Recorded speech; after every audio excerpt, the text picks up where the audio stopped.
Thank you. So I want to go slowly. One, after I have spoken, then you will decide what we should do. Number one, Museveni says he has apologized to the Baganda. He behaves as if that is the only part of the country he offended. Museveni burned a full train of human beings. In Teso. Set a train on fire. Yes, in Teso, in Mukura. Set a train on fire and killed people in a bus, in a train. There is a university in Teso called Suruti University.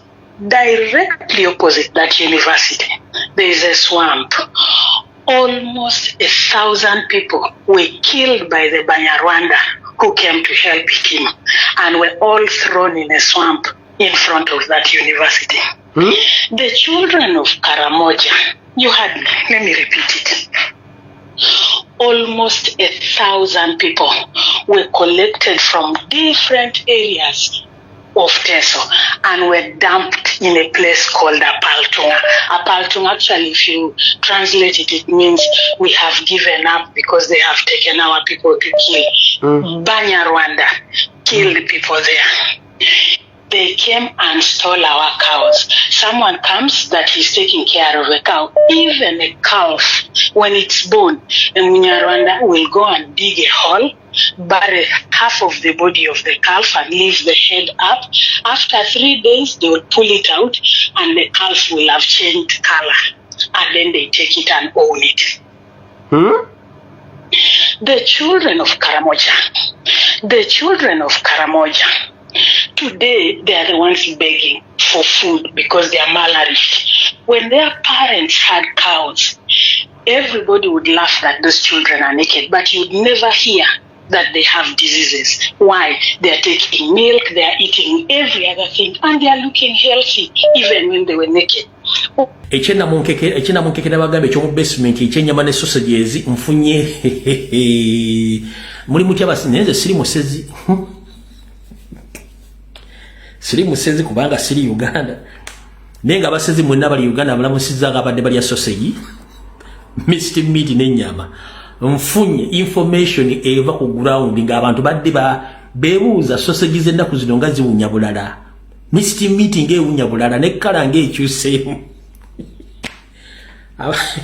abasezimba Museveni agenda bakola buli kimu ekyetaagisa okukola mulya kyobola nti abantu abasinga obungi bayiika Windows nga temumanyi babatwala ku mikolo gya Museveni nga bafumbidde pirawo mumanyi amazzi agafumba pirawo n'ebirungo ebiva mu pirawo gye babijja mulya ku nfufu ku mibiri gy'abannammwe nga temutegedde mulya emibiri gy'abannammwe mu pirawo n'egyo emikolo gye mugendako gye bafumbirako emmere nga mutegedde kati abasezi b'e Uganda balamusizzaako manyi nti kati kubanagala basinga obungi mwalya dda bannammwe era temwebuuza mu muntu awooma atya mbatumiddeko abasezi mwenna kati muli basezi mwalya dda abantu nfunye wano information mu minibox olamaze okufuna information nti wait a minute sausage zibadde ziwunya birala Mr. Meat yawunya birala n'ennyama ng'etandise okugwa ebbeeyi kala y'ennyama kala ya sausage tetegera Mr. Meat abasezi mbalamusizzaako abasezi sibajja ku nnyama mulye ennyama yammwe naye tebangayo omuntu aga ntalyanga ku muntu Uganda tebangayo omuntu agamba talyanga ku muntu mwagala ebifi nze simezo sirya ku sausages ne chips sibeerawo nze sumbusa zimpomera nnyo nga za Mr. Meat njagala nnyo ebifi mwalya era kati mumanyi test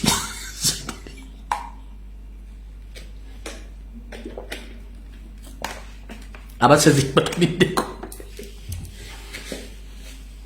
abasezi alright katuyite mbwangu mwenda bana Uganda mugende mukebere voting location zammwe mujje buto enkala zammwe mugende mwewandiise muze buto enanga muntu zammwe mukitegedde bulungi nnyo so mugende kubanga yabaka mali mu kucyankanya voting location mu Kampala mukono wa Kiso baba kyusizo okulonda nga temanyi omugenda kulondera mugende ngo budde bukyali ekyo nkimaze kati okwetonda kwa Museveni twakuganye wabula waliwo kyemutannategeera kyenjagadde obbaga muzini dakika esigaddeyo eddakiika ziri 24 esigaddeyo ndyoke mbatera amasimu eno ye theory yange ginnina okusinzira ku intelligence yange eno theory yange and I own this information siri responsible ku ngeri mwogitegeera but this is my theory according to my intelligence wuliriza bulungi nnyo 1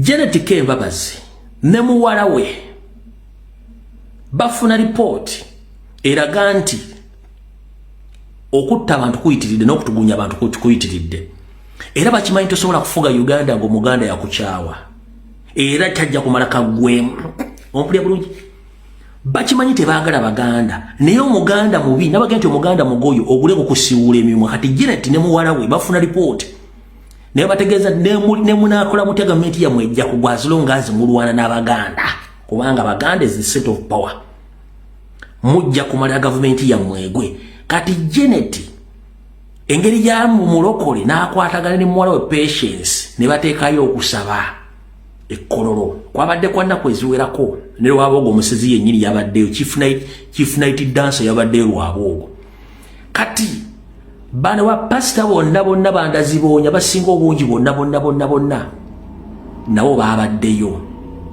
kati mbu bebawadde muwala wa Museveni ne Janet amagezi bawandike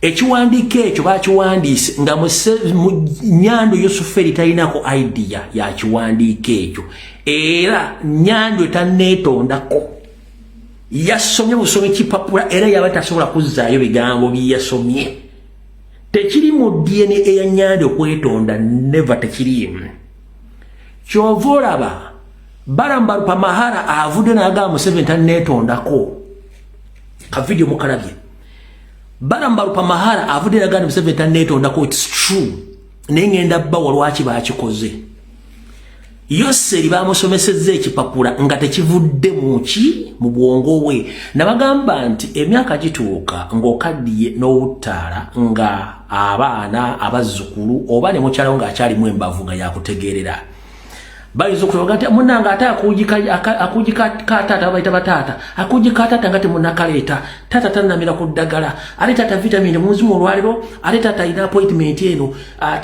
buli kimu nga bamukolera kikolere nga yavaako dda Nyando yavaako kati Nyando basetinga mu settings kati Janet ne muwala we basetinze Nyando najja n'asoma ekiwandiiko naye nga mu DNA eya Nyando teyeetonda bamutomeza kati bamaze okutomeza Nyando Yosuferi ekiwandiiko ekyo ekya apology kanji baddiremu lwakimba tawanyi ye nkyagina na apology y'abano